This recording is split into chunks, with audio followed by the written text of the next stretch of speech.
King Charles's wife has launched her own podcast just months after the Duke and Duchess of Sussex lost their deal with Spotify. Queen Camilla is set to finally get her own back on Prince Harry and Meghan Markle with the launch of her new project, the Reading Room podcast. After stepping back from the royal family in 2020 and relocating to the United States, the Duke and Duchess of Sussex signed a number of lucrative deals with some of the biggest names in entertainment, including Spotify.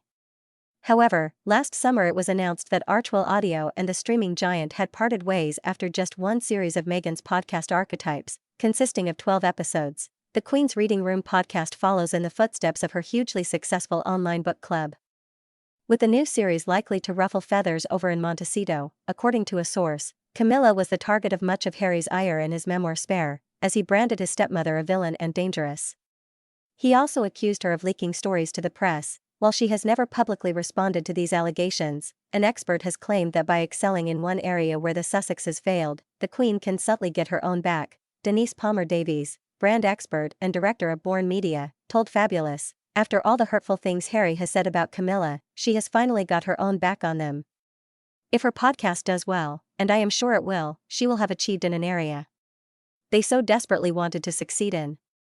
Then that is the perfect revenge, the expert added. I bet Meghan in particular will be livid over the whole thing, and probably a bit embarrassed that hers fell at the first hurdle. Camilla will be joined by fellow avid readers and writers Dame Joanna Lumley, Ian Rankin, David Baddiel and Elif Shafak on her new series, with the first episode dropping on January 8. During the COVID-19 pandemic and lockdown, Camilla set up her online book club and Instagram page, where she shared the literature she loved with her fans. Royal expert Jenny Bond told Fabulous, "We have learned in the past couple of years that reading has been a passion for Camilla since her childhood, and this is a way of sharing that love.